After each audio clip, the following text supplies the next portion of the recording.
Hi, I'm Tom and I talk about code. Welcome to another Rust programming livestream. Today doing even more work on my compiler. Last time we started to varying degrees of success to try and do some optimizations. I drew a very beautiful picture. I drew this, and this is basically my map for how I'm going to do optimization. Off camera, and we have the same goals as yesterday. We have this weird behavior where I'm erasing, not drawing. I'm still erasing, not drawing.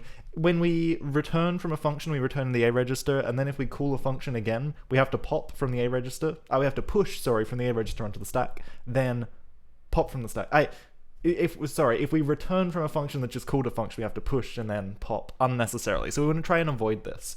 And the way that we avoid this is by keeping track of what is currently in each register and what we're doing with those registers. And then eventually, use other registers for intermediate values. So I've started rewriting my compile expression function. I've added a state parameter that is going to get passed through along with it. So, instead of never knowing what registers are being used for, now we have a state that gets passed through when we compile an expression that will tell us what are these registers currently a part of. We are also going to have, when we return, we'll return an actual expression result. I'm not sold on this name yet, but I just had to go with something because I was going to spend too long bike shedding. And this result, as well as having the instructions that we actually generate, is also going to return a new state that will be potentially different to the previous one. For example, and this is the only part that I've actually made use this new state so far, when we're compiling a literal integer, we now take in a register that we're going to use and a target, which is the thing that this expression is targeting. Is this expression putting something on the stack? Is this expression putting something into a register? Okay, so we call this with a target. Depending on the target, right? If the target is the stack, then we have to do an extra push. Otherwise, we're just returning in a register. And then after we call it, we're going to also have to do some kind of work. We'll probably have to say, state dot with register state, and then I guess we only do this. This is a little bit more complicated than I thought. Basically, we want to change this state, but only if we've done this branch. So this needs to untangle a little bit more. This is a really good example because there's a lot of conditional behavior in compiling a literal expression. Lots of other kinds of expression actually don't have very much conditional behavior. This one is possibly the most conditional. So it's been a good one to try and untangle first. So how are we going to deal with this problem first up? How are we going to decide? And I guess the obvious thing to do is to just put this in a variable. So let the result equal this. We'll unwrap it. And we'll pass the state in. And then we maybe want this to be mutable. We'll say res.state.set register literal. Whatever register we're working with. Now, again, we don't want to do this if we're working with the temporary register. The state can give us back a temporary register that we're allowed to use for anything within the scope of one of these functions, or it can give us back a free register that will persist. We can modify the state of, and that change we expect to persist on in future states. So I guess we need to say, let's do it like this. And let's say that if it's a temporary, we actually don't modify anything. So let's try this. So set register literal, and we'll just set it to the value of whatever the literal is, which is I, and then we will say, okay, res. I think this works. I think this works pretty well. So let's see what this feels like, right? Because we've got this result, this expression result. We've got our state, set literal. I've already got a function for this. It's called set literal, and I already have it's set up to do nothing when there's a temporary. Awesome. I already thought of this. I already apparently had this idea. So this is actually just called set literal. And that probably makes more sense. That probably makes a little bit more sense. Let's see. There's one other thing missing here, which is the actual return. I think. No. Yeah, I think this is actually fine. I think we've got everything we need. What happens if I make this right now? It's going to give me a lot of errors. For a whole variety of reasons, it's going to give me a lot of errors. Hash map not found in this scope. Well, that's an easy one.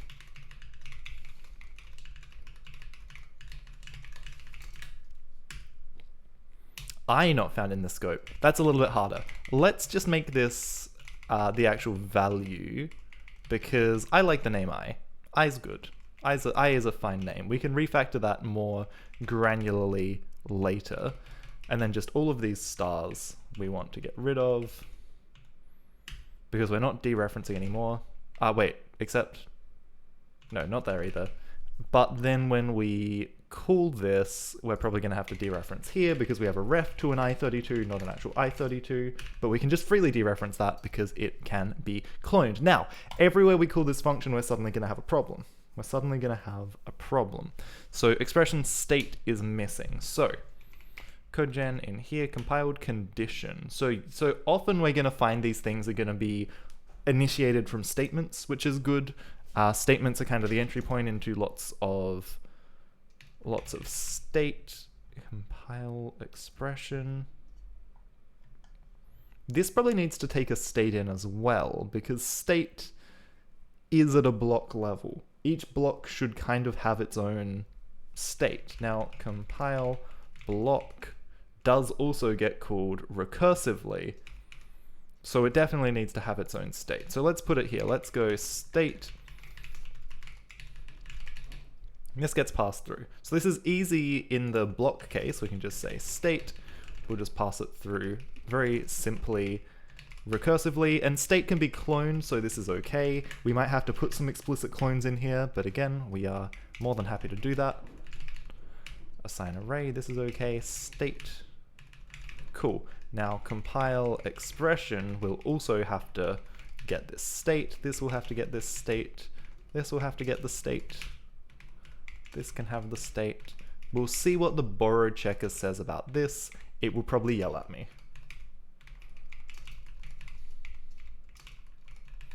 Actually, it will definitely yell at me. Is this done in a block still? Yeah, because this is in a loop, in a block. We're doing blocks. We're doing this in a loop. So this loop is going to have an issue with me moving this value. So I probably need to say .clone. And then this is not this anymore either. Compiled cond. This is, let's call it our dot instructions. Let's do that. I think that works pretty well. Child in loop. Okay, so that's a good place to start. This now is going to have the same thing. We're going to have to dot clone it. And then we'll say compiled cond dot instructions. The mutability of this is very questionable, but that's okay. Compile expression takes in a state.clone. See, I think I can actually just say extend here and then it doesn't need to be mutable. I won't make that change right now, but I might come back and do that in a sec.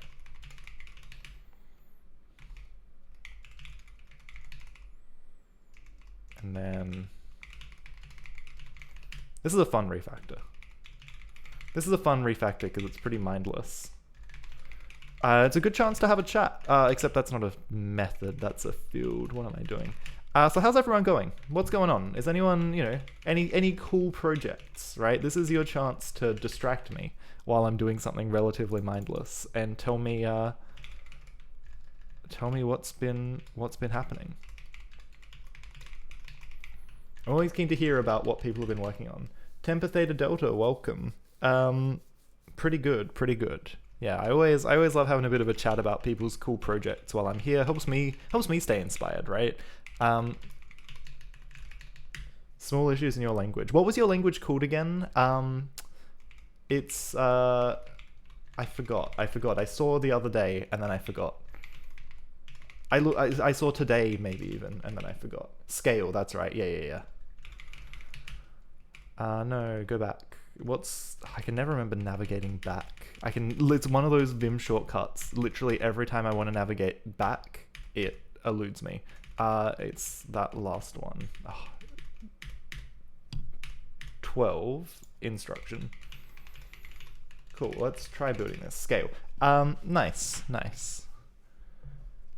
Yeah, I'm finding a lot of small issues in my language, which, you know, is interesting. It's definitely good to try and catch those early.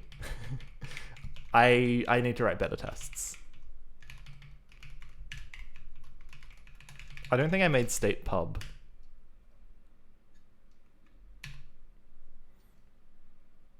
compile code gen.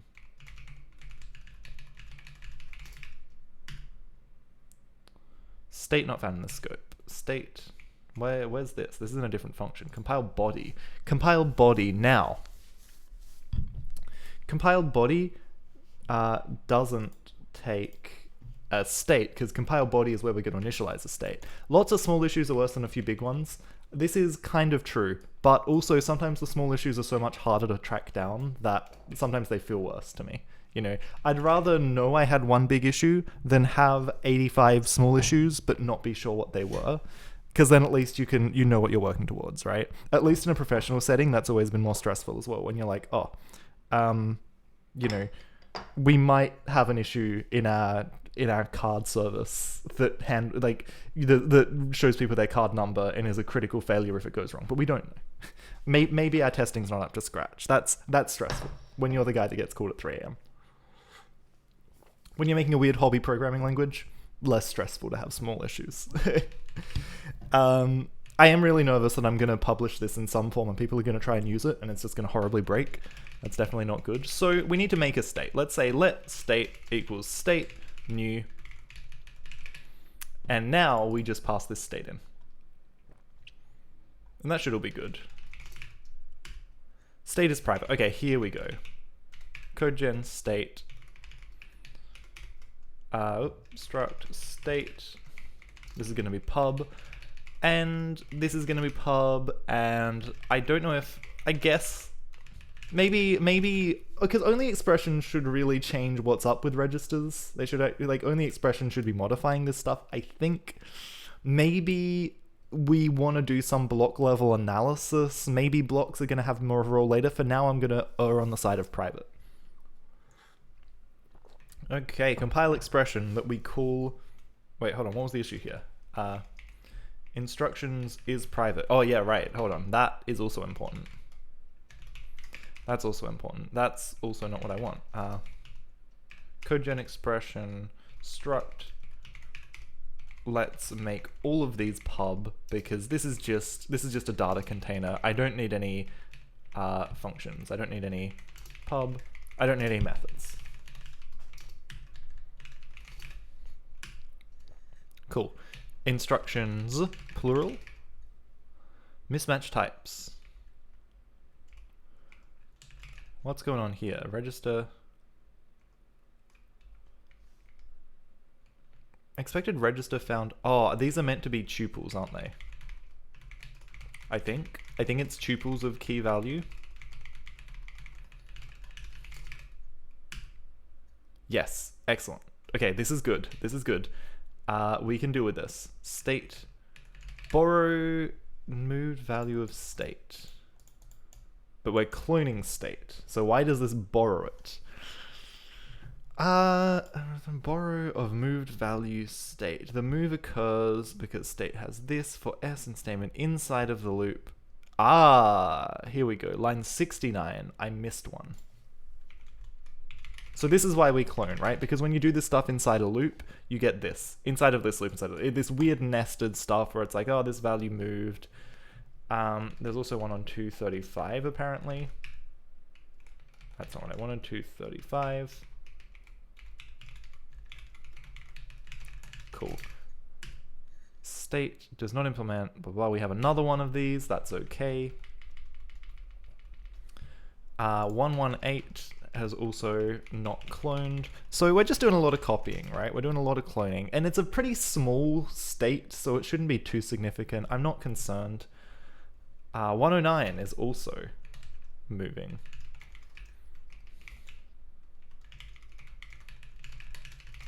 Also moving. Okay, nice. Hash is not included for register. This is important. This is important.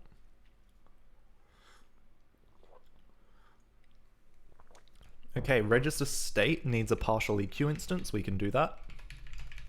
Register needs a hash instance. Can we derive hash? Can we derive hash on an enum?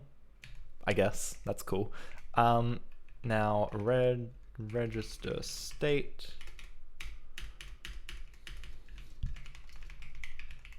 we can just derive partial EQ because partial EQ is derived on both string and I32, so that should have no dramas. Registers moved. Let's put a borrow here. Let's put a borrow here.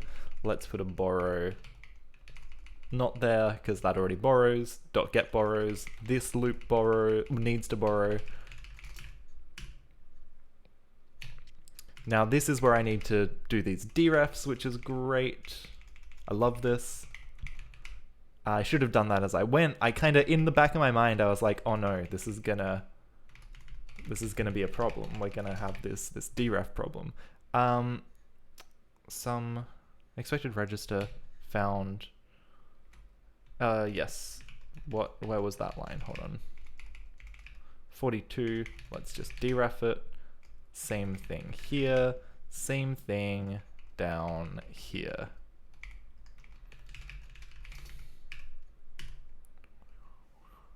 Registers get R. Just need to do another deref. We're putting a lot of stars in. That's good. Register cannot be dereferenced. That wasn't right. Hold on. Some state. What's this saying? This is saying we expected a... Oh, sorry. So this wants an address. Wants a borrow. Expected option found a result. Yep, that checks out. Expression destination. This needs a few derives as well. We need to derive debug. We need to derive partial EQ. We need to derive clone, I guess. We can derive... there's probably some other fun stuff, but that'll do for now. Compile expression now. We're into the meat of it. Because this isn't in a loop, we can actually move state here when we do this recursively. This one, I guess we can probably move the state as well. This one can move. No, this one can't move. This one, because it's in a loop, has to be a state.clone.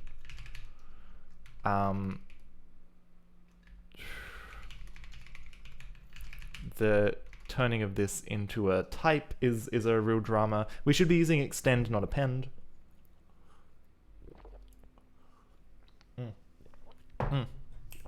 Extend, not append. Okay, so we should be using extend. Gosh, this is annoying. Let's do it like this. Instructions. We have to state.clone here, but we can move state here in the second call.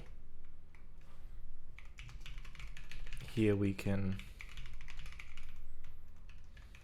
do this. Okay, let's try building now and see what it yells at me for.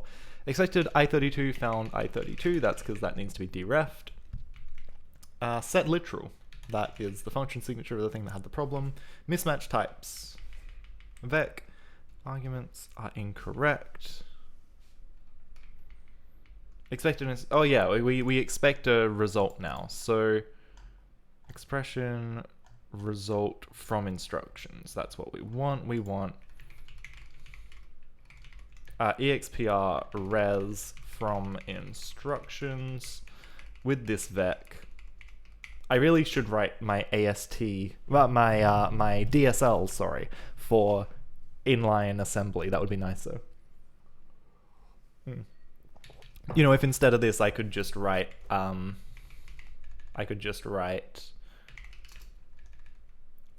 know, ASM MC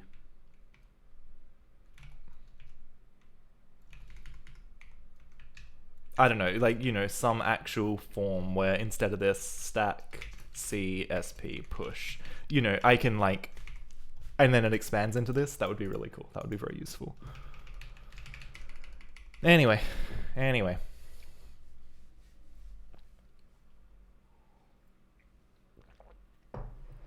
Oh, cool. So this is going to be really annoying because we're going to have to make this change in a lot of places. expr res from instructions. It takes a state and a destination. So we can just pass the state back through here, and we'll say expression destination stack. And we missed a closing delimiter, and that is okay, because we just put one here. Okay, so now it'll be the next thing, right? Yeah, cool, cool. So I think this is a good way to start. We're just going to go through and make them all play nice with this API. Mostly they're going to ignore the state and do everything on the stack, and that is fine. Xpr res from instructions. I'm going to make a helper function for this to make it quicker. We're going to make from instructions stack. I guess it needs to take a state as well, but it will be quicker and easier. So we'll say self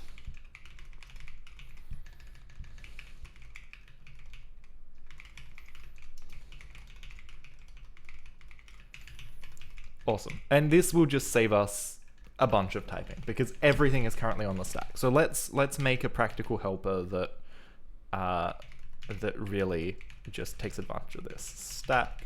Now, did this call? No, this didn't call anything recursively. That's okay. State. Sorry, mixing up my S words. Okay. So we have built-in size of. This one's really easy as well. This is another expr res from in.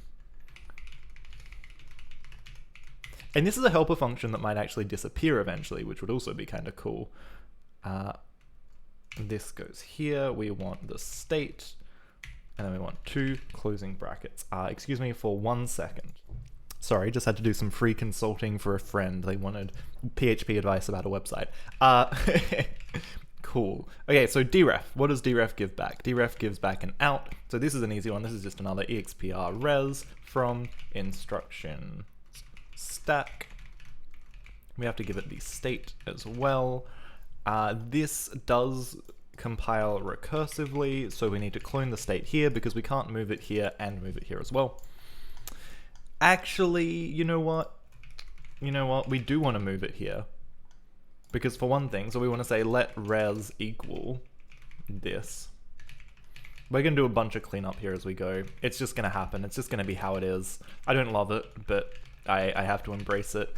So we extend with res.instructions, but then we also return res.state, right? Whatever state comes back from the result. That way we don't have to clone. We move it in and we move it out. And a smart compiler might end up reusing some memory for that, or maybe it won't, and that doesn't matter. That doesn't really matter to me at all, right? It might see that these things are actually, independent.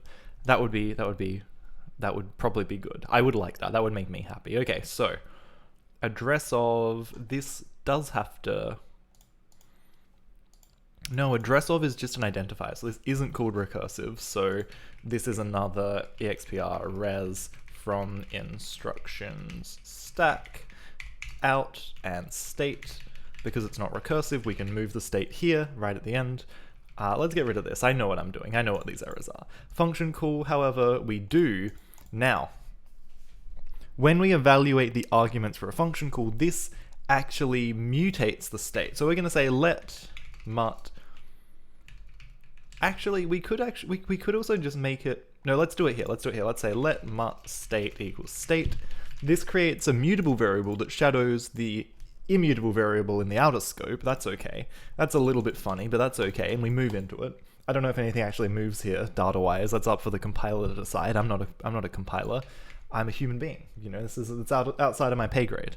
We'll say let res equal the result of compiling the expression, which does get unwrapped or tried, I guess, if you want to use the correct terminology. Apparently this interface is called try or something. I was looking at implementing it myself for a type in my parser, but that was a rabbit hole that led nowhere. Okay, so we've got a result. Now we want to say out.extend. This is nice. Res.instructions. I know that Rust can work out partial borrows. Can it work out partial moves? Like if I say this, but then I also say state equals res.state, does Rust work out that these things are non-overlapping? Hopefully it does. I don't know. I'll find out pretty soon. The borrow checker will yell at me. No, okay, I'm not gonna go outside of these changes where unless I really need to. So we're giving back this state, this immutable state. We move in, and then we reassign, we move back out.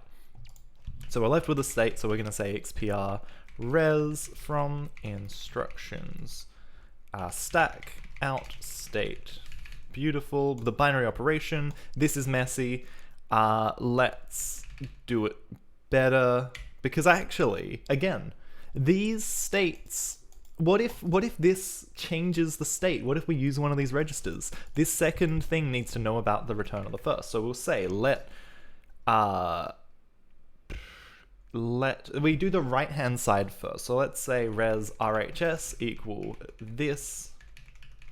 We do the right hand side first, which is an interesting decision. You just have to pick one. I pick right hand side. It's okay, it's fine, don't worry about it. Let res LHS equal this, except instead of this state, it's going to be, and this no longer needs to be cloned. Instead of this state, we use res RHS state. Now we have a result in the left-hand side that has its own state. Sorry, state and stack, they're very similar words. And now we just extend res RHS.instructions and res left-hand side instructions. Beautiful. Now this is no longer true, except it kind of is. We're just gonna roll with it. We're gonna assume that the stack is everything. Actually, let's put a check in for this, right? Because we might as well. Let's say if res RHS dot target, I think that's what I called it. Destination, that's a very long word. I'm making myself do a lot of typing. Is not equal to... if it's not equal to expression, destination, stack, or res LHS destination is not equal to expression, destination, stack. Panic. To do.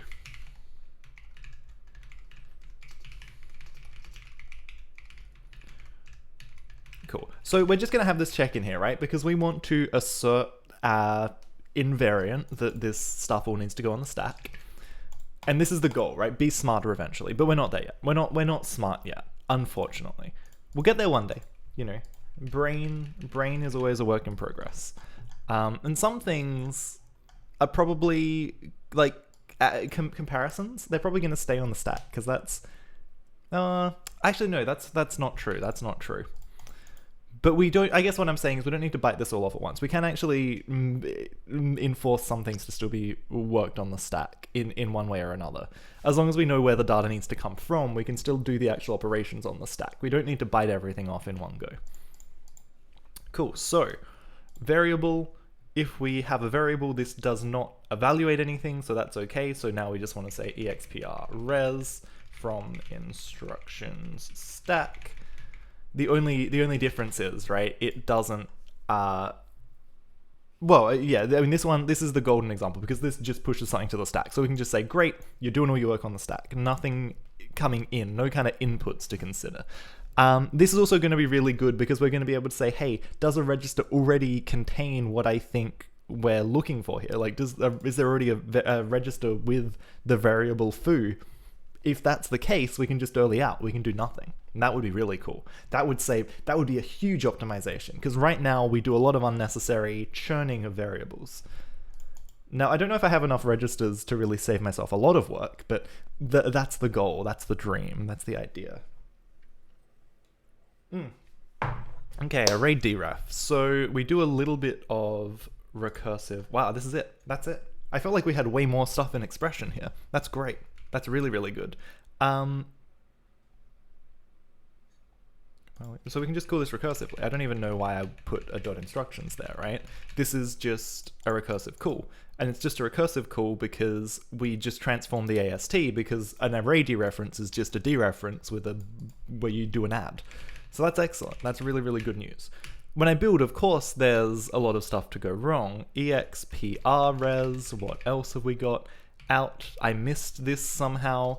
This is expr res from instructions stack. What else have we got?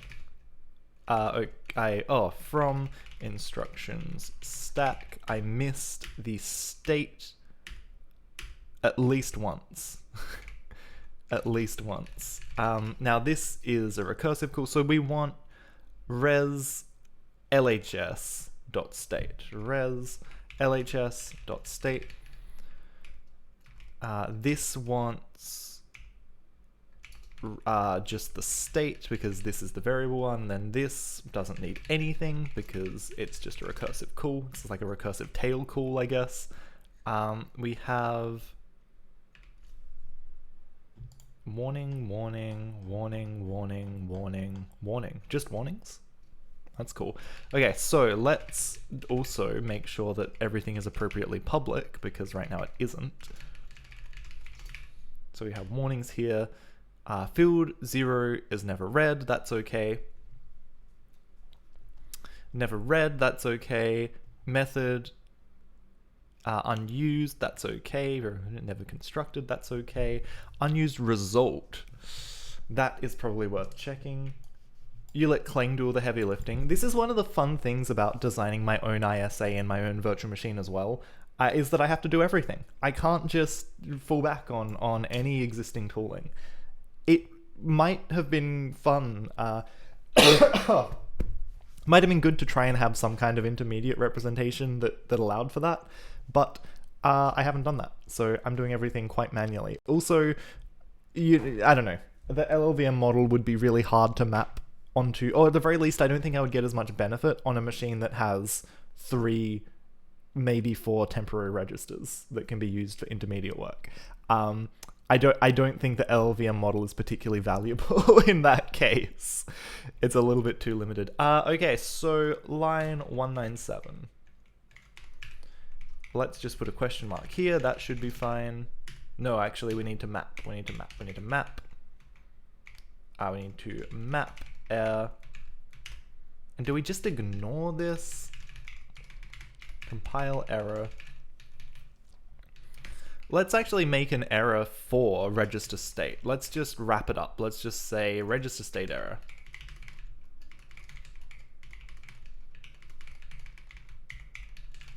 Cool.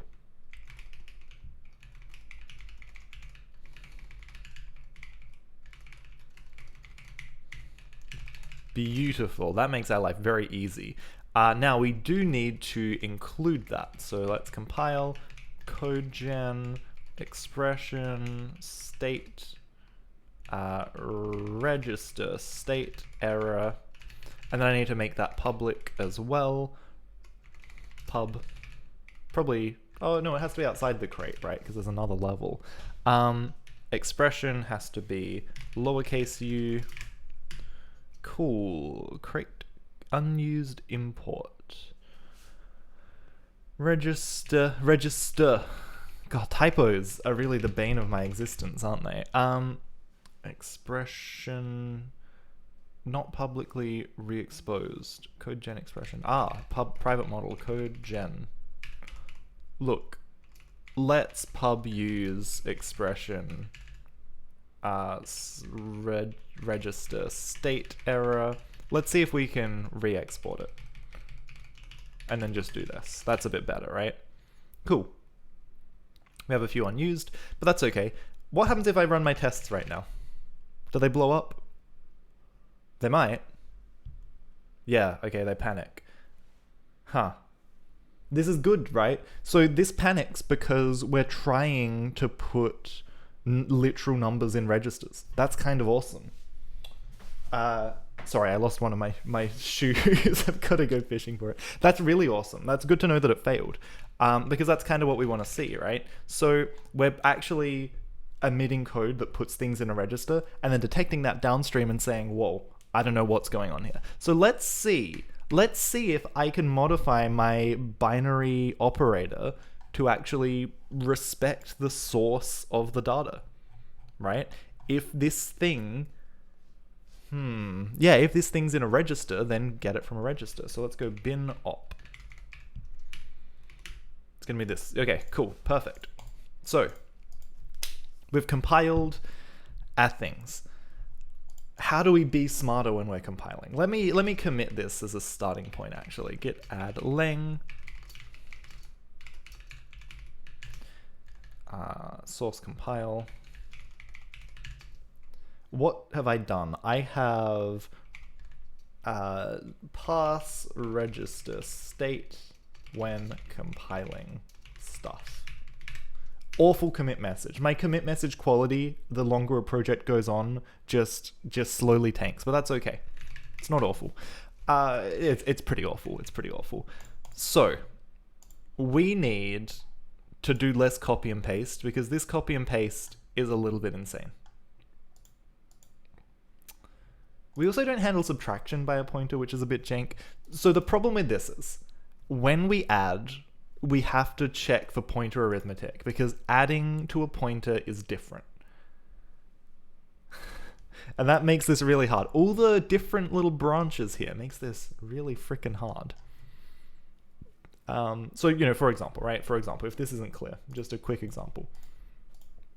So if we have an int pointer a, right? What is a plus 1? What is dereferencing this? Is it the memory address we were at plus 1 byte, or is it plus the size of one word, right? It's plus the size of one word in C semantics, so that means that plus needs to have a special case for things that are pointers, which is making my life really annoying right now. That's okay, that's okay. So we look at the type of the expression. Let me break this out into... Well, the other thing is we actually have like stack operations if everything is just on the stack and we want to put it on the stack. So there's a lot of if else to consider here. Let's just do add for now. Let's just do add for now. Let's say, because if we want to add two things, they both need to be on the stack.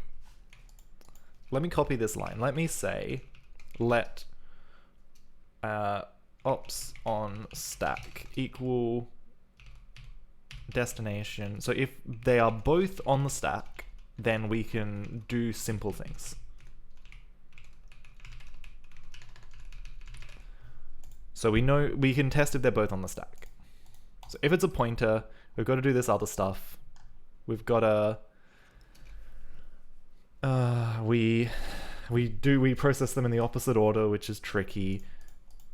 So we could say if ops on stack, then we do the old behavior. Otherwise, if one thing is on the stack, we might need to... No, if one thing's on the stack, we always have a temporary register free. We always have at least one temporary register free. So that was another condition that I've kind of enforced. So hold on, where did the other branch of this go? Where does this end? This needs to over this. Where did hold on. If pointer. Wait. I did that in the wrong order. So we want to say if ops on stack.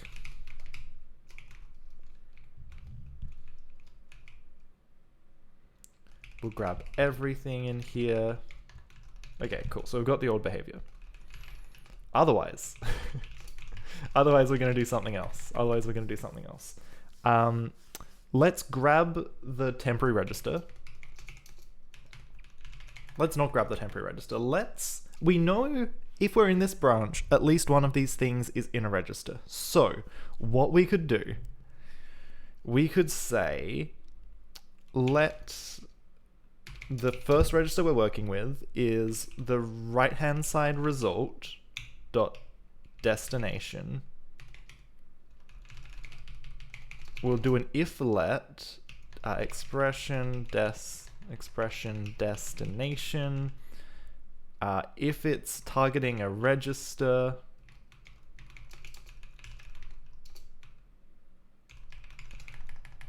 this is a bit gross, but if it's targeting a register, we give this back. Otherwise, we're gonna give back the state get temp unwrap. So again, we kind of unwrap here because the type signature doesn't really guarantee that we always get a temporary register back, but I'm not committed enough to make it part of the type signature yet, but I'm committed enough to put unwrap everywhere, which is a decision. Cool. So because I know at least one of these results is not on the stack, this will always give us either the 2 destination registers or 1 destination register and temp in some combination. That is a static assertion that I can make. It's a little bit jank, but it's a static assertion I can make. If one of them is, so if this one's giving back temp, we also need to omit some code. We need to say code,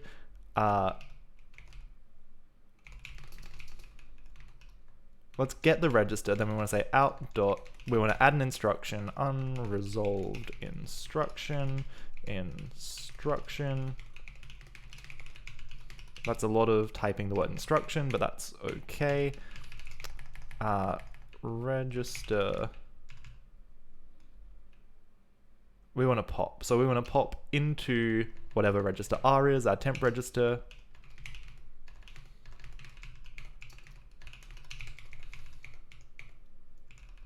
Cool, okay. So if this is a temporary register, if we're using a temporary register, we need to pop into it, and then we return R out of this block. Cool. This is good, this is good. So now we're gonna have one register that has the value in it, and the other register that, well, both registers will have values in it. One of them may have had to omit code to move the code into that, move the thing into that register. And now we add. Now we need to consider what register we're working with. Like, we need to know if the register is free or if it's less priority than the one we previously had. So this is hard for binary operations because we need to return things as well. Let's do the stupid thing, right? This has been my approach all along. So we'll say out.push, we'll push and add.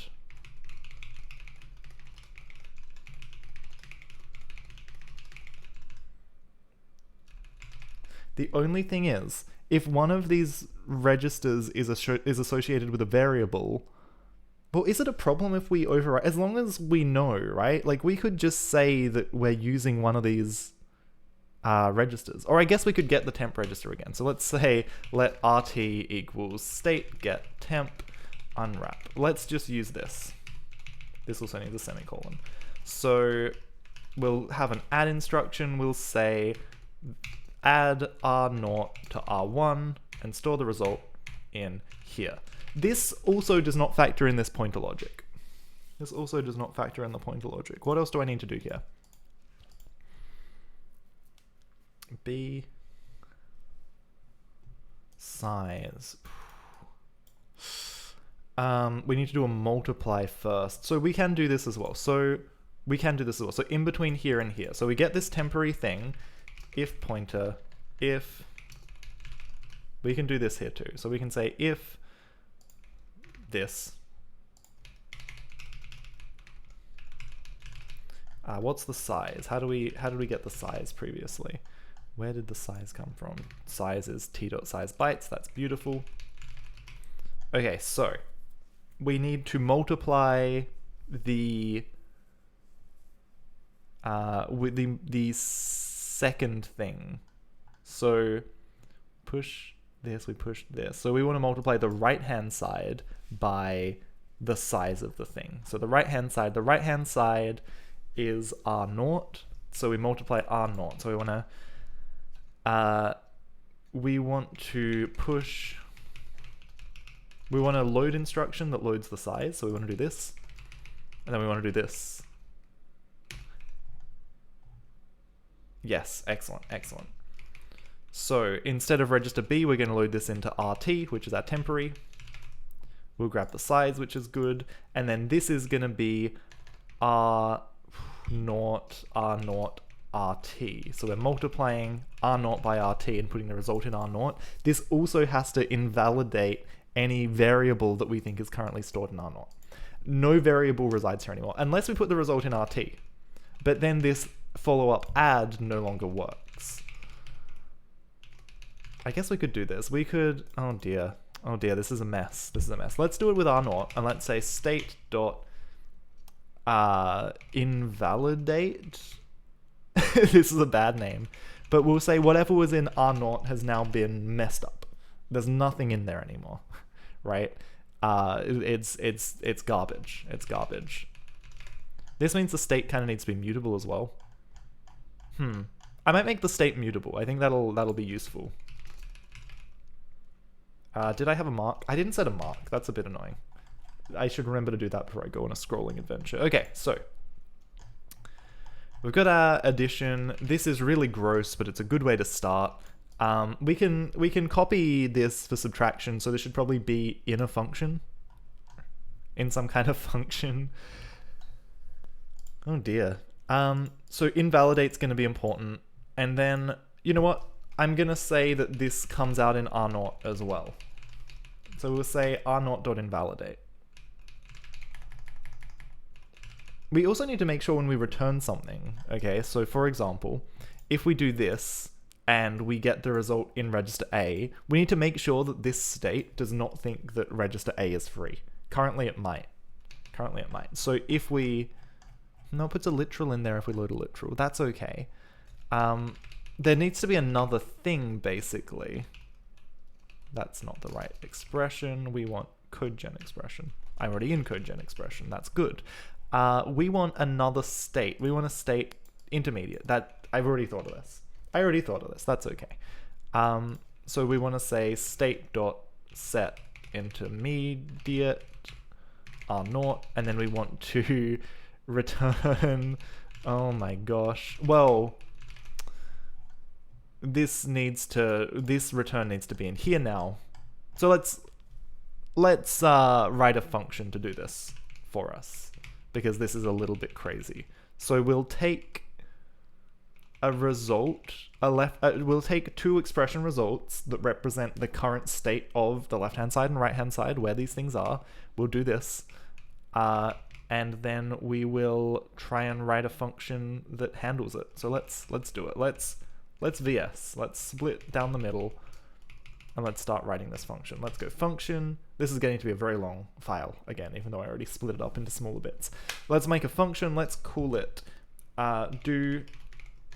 let's maybe call it binop arithmetic. We will have a right-hand side, which is an expression result. We'll have a left-hand side, which is an expression result, an expression res, sorry. We will make these borrows because we don't want to have to move a big list of instructions if that's the case. We need a state. We need a mutable state. What else do we want here? What else do we want? Do we need anything else? Let's start with this. And this is going to give back a result of this and compiler error. Cool. Because we want all that question marky goodness. Okay, so let's grab this line. This is a good line. I like this. I like this check, right? Because this does fundamentally change how we approach compiling. And then I'm going to copy and paste this.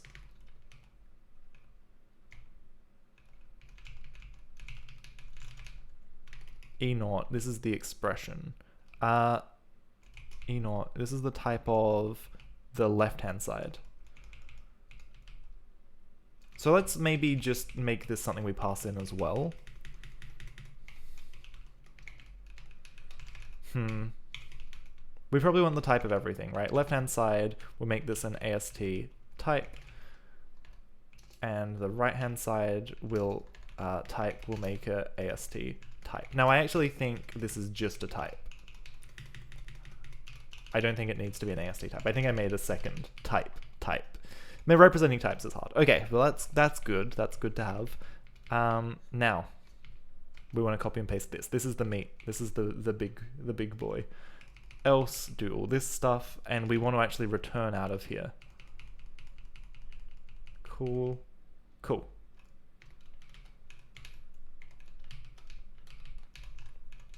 Okay, let's see if we can, let's try and clean this up. Let's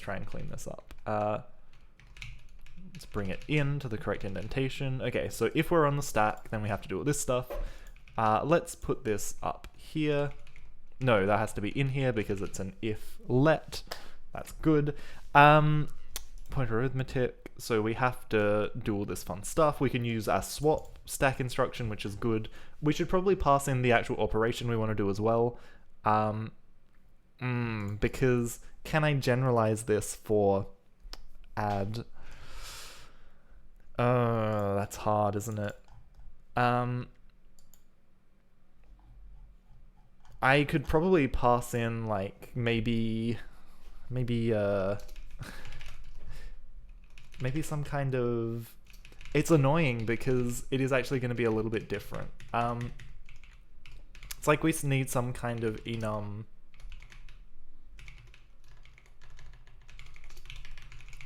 which will be like add, subtract, multiply, mod that we can pass in here as well. And then depending on things, but then for this we can't do, okay. This only works for add and subtract. It doesn't work for multiply or mod.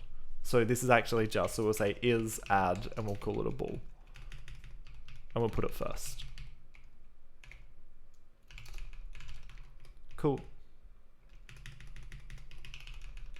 Okay, excellent. And we'll say if is add, push this add instruction, else push a subtract instruction instead.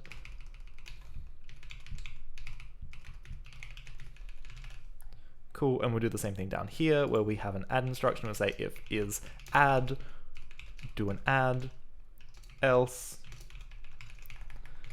out dot, well, let's just copy and paste, that's going to be quicker.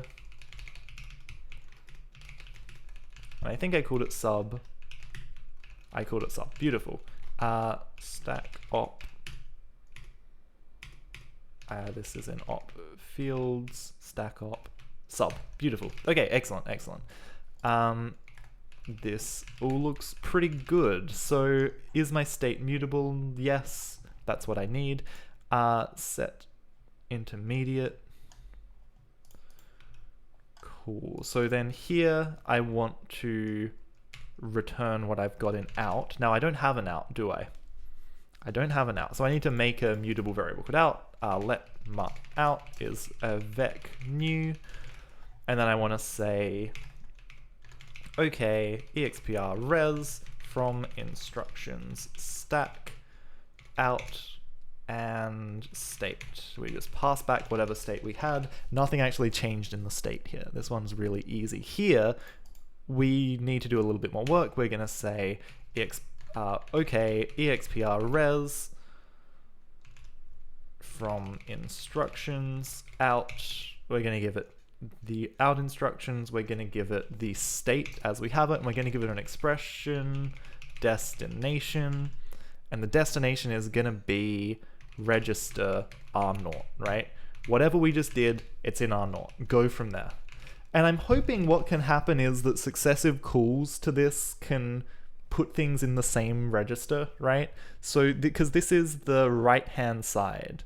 R0 is the right-hand side thing, and we do the right-hand side first. So hopefully successive binary operations in a chain can continue to just reuse this register.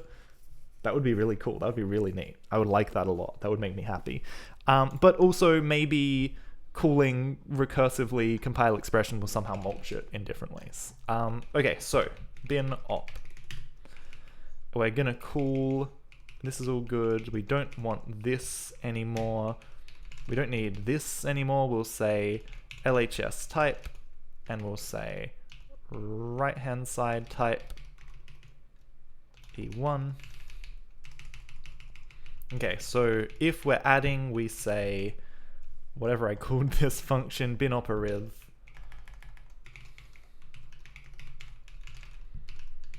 And I need to put a mark here because I'm going to have to jump back and forward. I didn't do that right. Mark B, We'll say binop arith, we'll say mark A, B, A, perfect. So is add true. Right hand side is, oh yeah, the right hand side is the res RHS. The left hand side is the res LHS. The left hand side type is the, where are we? Where is this character? LHS type. The right hand side type is the right hand side type as a borrow. What else do we have? We have a mutable state, which is just going to be our state. Cool. Excellent. This can all get deleted. This is all a lot of stuff.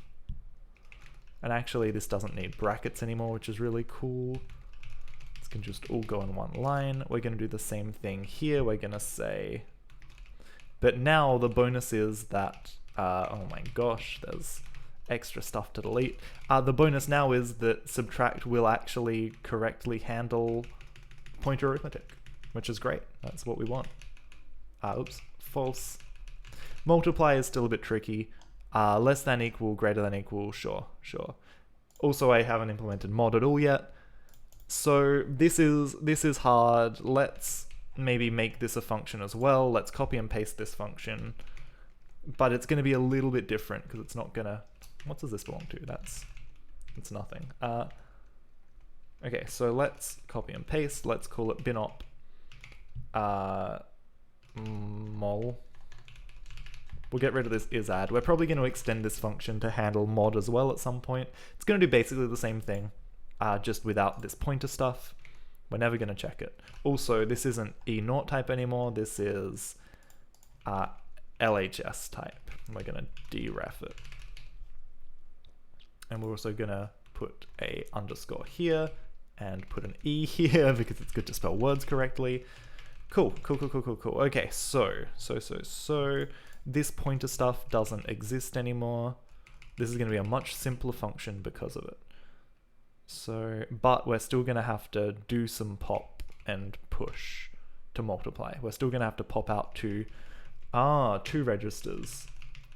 That's a bit tricky actually. We need two temporary registers to work with. So if everything's on the stack, we're actually just gonna quietly panic here. We're gonna say to do need two temp registers, which means like we could, pop and restore something. There are ways we can do this. There are definitely ways we can do this. We could use the M register if there's no paging going on at the moment. That would be ideal, right? That would also mean that multiplication could be very, very slow if we were paging because we would need an extra register. Otherwise, we're going to do this similar thing. We're going to do the similar thing where we have two registers. So we can multiply where at least one thing is in a register. That's really, really good. That's really good news. We don't need to do this pointer thing anymore. That's great. That's what I love to see. And we don't need this condition anymore. We just say mul. We invalidate it and we return it out. Cool. Okay, so let's go back to bin op multiply and we're just going to say bin op mul with all of this wonderful stuff. Oops. Cool. All this other stuff goes. That's beautiful. And then the only other thing we have to change here, and this is nice, so we're going to get rid of this return at the end. Now, we don't actually need to pass an out anymore. This can actually, we're just passing a mutable reference to an empty list so we can return it. That's a bit silly. Binop compare. Okay, so binop compare also actually already works on the principle of taking in registers, which is awesome, with the idea that we've already popped things into those registers. So instead of this, we can do something very similar to, this needs two temporary registers as well. I think we're just gonna panic here too for now. We're just gonna panic. We're just gonna to do.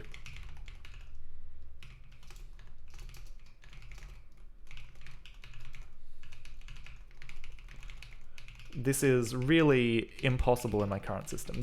I did not foresee this. So what happens if we, because this should now be the return value of the whole thing, it is, what happens if we build now? there is naturally a couple of stuff that's gone wrong. A couple of things that have gone wrong. Oh, we do need... I broke this more than I meant to. I guess we do need to take in the vec as it is currently built right now. But we can move it now, so that's okay. So let's let mut out equals vec new, and then we go into our call function here. We're going to change the signature out vec. We'll call it out. We'll call it out. It'll be a mutable vec called out, which will be a vec of unresolved instruction. And now we don't make a new thing called that. Beautiful. That makes sense. So we're going to have a mutable out, which is a vec of unresolved instruction. Beautiful. That's feeling better. Res RHS is not found in the scope. That is because this is now just called RHS and LHS. And the equals RHS res, yep, that's just called RHS. And this is just called LHS. And they might have this pointer issue. This is now LHS type. RHS. LHS.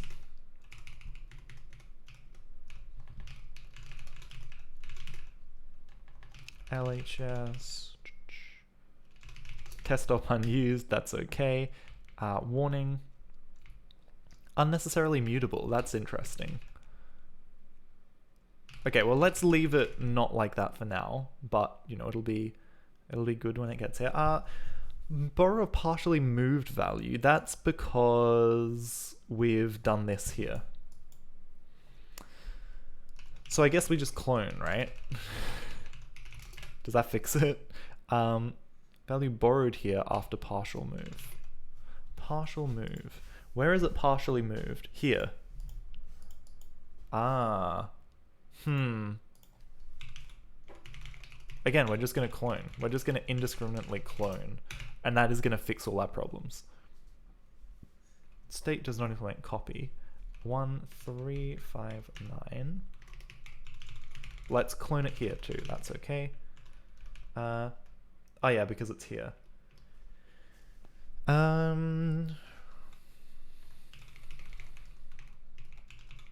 Let's just do a bunch of cloning because, again, if we're passing it through, this one would actually be okay, but we're just going to put clone there as well. We're going to do one unnecessary clone. Invalidate not found in this scope, that in this function rather. That's a good one. So we'll say fn invalidate. We'll take a register in, and whatever we do, we're going to look for this register for reg state, for reg. No, we'll say self.registers.insert r. So we'll insert this thing at register r. We'll say register state free. So whatever was there, there's not effectively nothing there anymore. We can't see what was in there. And this has some kind of result that we need to ignore. Cool. What was the other thing that I hadn't implemented? Set intermediate. That is also important.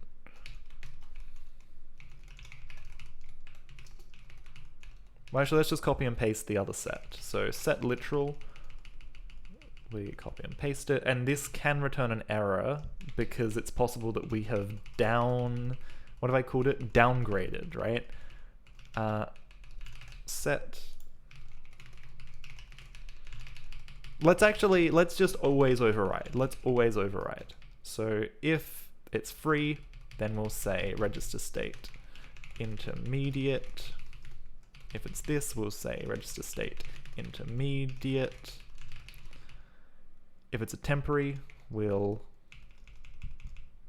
Actually, no, this is silly. This is silly. There's no downgrading here. We just say self registers insert r register state intermediate.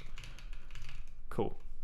Maybe I don't need to do this silly thing up here. Let's not do that as the default. This does, however, need to be mutable. Now if I build, I think because it returns an option rather than an actual result, that would be fine. Register state, codegen expression, res. Spelling is hard. Register state, build, test op, mismatch types, expected this, found that. That is okay. Let's just not return an error for now. Cool. Now, cannot move out of LSH type. Data moved here. 462. So do I just do that? This won't have the same problem because we don't even look at it. That compiled, which is kind of wild. So I'm going to ignore all those warnings. What happens if I test? It gives me a bunch of warnings, and some things fail. Some things fail. Array instruct fails. Panicked. This assertion failed in lang tests array. Interesting. So a bunch of things still pass, which is good. I don't have a lot of binop tests. So what if I compile a really simple example, test2.code. What if I do something like, oh, and then I can run it in the new visualizer. That would be fun. Let me get that running in the background. Let's npm run dev, and then we'll go to localhost 5173. This is what the visualizer's looking like these days. It's had a bit of a facelift, which is fun. I think it's a really cute design. So you can, compile stuff and view it and tick through it. It's the same system, it just looks very, very different, and there's been a bunch of improvements under the hood. Let's compile some code. Let's say let a equals 3 plus 7 plus 2 plus 5, and then we're just going to return a. Okay, so cargo bin, we're going to run the lang, and we're going to run it on test2.code, and there was an expected token on line 3. That's because I did equals, not colon equals, because I forgot what language I was writing. Now I want to URL enc. I want to enc. What's this command called? Base enc. Base 64 URL. So I want this one. I want to base enc base 64 URL. Cool. And then I want to xclip. Okay, so we've got this program on our clipboard. Let's see if we can load it. Nice. Nice. This looks like it did something. Now, this does not appear to be... Okay, here we go, here we go. So, oh no, this is fine, that's the preamble. That is normal. So we're putting something into M, which is weird. I wouldn't think we'd ever put something into M. But this is kind of what I want to see, right? So we do get 7 in M, and then we load another number, and then we just add it again. We know that the result was already in M. So this is way, way, way quicker. This is way, way, way quicker. That's really cool. Now, stack C, we pop into C. Yeah, this is cool, this is cool. So does the result come out in the right place? Probably not. Yeah, because it's still in, we're confused about what register we're using. We also don't understand that returns have to go into the A register. So we could do that as well, actually, right? We could do that as well, but that's a really huge improvement. Previously, we would have had to load the immediate and push it, and load the immediate and push it, and then do the stack operation, then load the immediate and push it. It would have been really inefficient. It would have been really inefficient. I guess it wouldn't have been too much more inefficient, but it would have used the stack instead of registers. This is insanely huge. This is a really big win. This is a really big win. So I'm just going to go back to express. Actually, I need to go to statement, right? And I need to look at not this statement, codegen block return. So what happens when we return? We compile an expression. We'll call this res. We're not going to make it we'll make it mutable. That's okay. No, we won't make it mutable. We won't make it mutable. We'll say extend. Okay, so instead of just blindly popping, we need to say, well, where is this thing? So if res.destination is expression destination stack. Then we have to pop. So return the A register. So if the result came out in the stack, then we pop. Otherwise, we need to, I guess we can say, I guess let's do it the opposite way around. Let's say if let expression destination, because we need to do this match, register R equals res.destination. So if it came back in a register, and then we can just say else.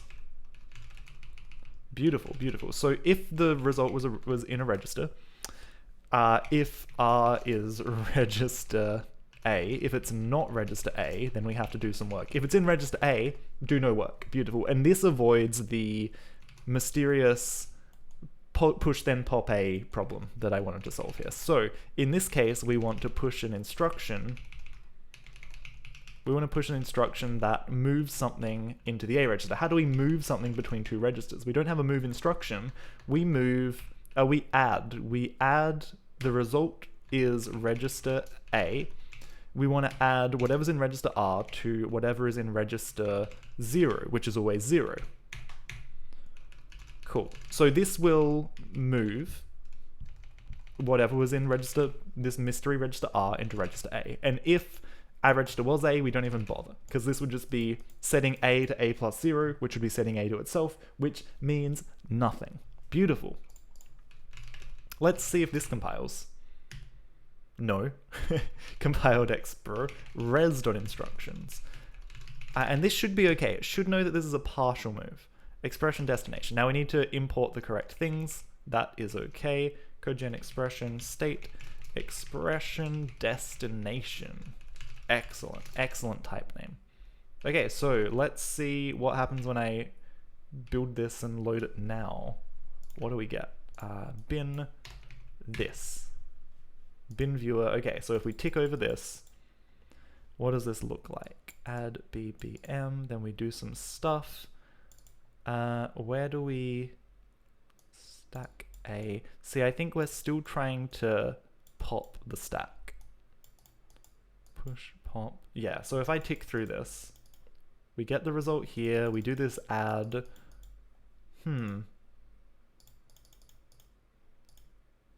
We don't have the correct result in M anymore. We don't have it anywhere. What command? Yeah, test 2. Okay. I think that's all my brain can handle for today, but we definitely, like, apart from the fact we're using the wrong register, this chain is really, really good. Oh, I wonder if that emitted nothing because it's actually register M, not register A. Hold on. Let me see if I can really trivially fix this. Let's stop using M and let's see if we can switch the iteration order as well. So what does this look like now? What does this code look like? I see now why it was using register M. B, so the destination is B. Okay, so let's swap that again. We shouldn't be depending on iteration order here, but yeah, using A first matters less as we go on more. So let's tick through this now. Let's see, because we'll get the number 17 in A, and then we still pop something into A, which is odd. I don't know why we do that. Okay, I need to work out what that is. But anyway, my brain's a bit fried. Thank you very much, everyone who has tuned in. Let's see if there's a good stream we can throw some viewers onto. Let's see if we can do a quick little cheeky raid. But yeah, this is the new status quo for the VM viewer, the VM tooling, which is cool. Build system C++ MSVC, that's cool. Anime combat game. Coding, probably. I like it. I like the style. Bit of Russian. PSX therapy. I mean, that kind of sounds fun. Game dev, I love a bit of like retro PSX style. I hope that's what that means. Cult of Gopher. Startup.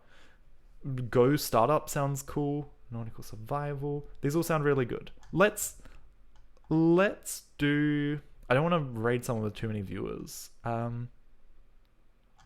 Let's do Golang startup dev. That sounds fun. What was that? Cult of Gopher. I subscribe to the Cult of Gopher. Let's see. Sure. start raid. All right, thank you everyone for tuning in. This has all been a lot of fun, and I will hopefully see you all again very soon. Thank you to everyone watching on YouTube. As always, let's pass on the love to another wonderful streamer. I'm Tom, and I will catch you next time. Bye.